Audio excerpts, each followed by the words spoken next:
ગુજરાતના જૂનાગઢ શહેરમાં આવેલ ઉપરકોટ કિલ્લાની અંદર આવેલી અડીકડી વાવ એક પ્રસિદ્ધ ઐતિહાસિક સ્મારક છે. આ વાવ તેની અનોખી રચના અને પ્રાચીન ઇજનેરી કૌશલ્ય માટે જાણીતી છે. ગુજરાતમાં આવેલી અન્ય વાવોની સરખામણીએ આ વાવ પથ્થરને સીધો કાપીને બનાવવામાં આવી હોવાથી તેનું એક વિશેષ મહત્વ મનાય છે. અડીકડી વાવ આશરે 120 ફૂટ ઊંડી છે. વાવમાં નીચે ઉતરવા માટે લાંબા અને સાંકડા પગથિયા બનાવવામાં આવ્યા છે. પ્રાચીન સમયમાં ઉપરકોટ કિલ્લામાં રહેતા લોકો માટે આ વાવ પીવાનું પાણીનો મુખ્ય સ્ત્રોત હતી. વરસાદી પાણીનો સંગ્રહ કરીને વર્ષભર પાણીની જરૂરિયાત પૂરી કરવામાં આવતી હતી. આ વાવ સાથે એક લોકપ્રિય કથા જોડાયેલી છે. કહેવાય છે કે આ વાવ ખોદવા છતાં પાણી મળતું ન હતું. ત્યારબાદ અડી અને કડી નામની 2 દાસીઓના બલિદાન પછી વાવમાંથી પાણી નીકળ્યું.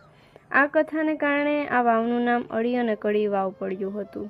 જોકે આ વાતને કોઈ સ્પષ્ટ ઐતિહાસિક પુરાવો ઉપલબ્ધ નથી. અડીકડી વાવ માત્ર પાણીના સંગ્રહનું સાધન જ નથી, પરંતુ તે સમયના સ્થાપત્ય, કલા અને ઇજનેરી કૌશલ્યનું ઉત્તમ ઉદાહરણ પણ છે.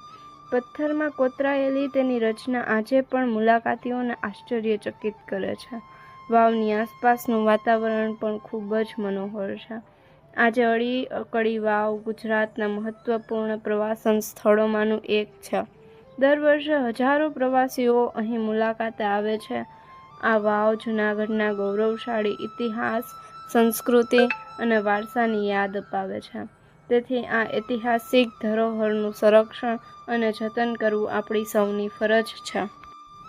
ઇતિહાસકારોના મતે આ વાવનો નિર્માણકાળ ઈસવીસન 15મી સદીનો માનવામાં આવે છે અને તે ચુડાસમા શાસકોના સમય સાથે જોડાયેલી ગણાય છે. આ વાવની સૌથી મોટી વિશેષતા એ છે કે તે સામાન્ય વાવોની જેમ ઈંટ, પથ્થર અને થાંભલાઓમાંથી બનાવવામાં આવી નથી. તેના બદલે એક વિશાળ ખડકને કોતરી તેમાં પગથિયા બનાવવામાં આવ્યા છે. ઉપરથી જોતા વાવ એક ઊંડી ખીણ જેવી દેખાય છે.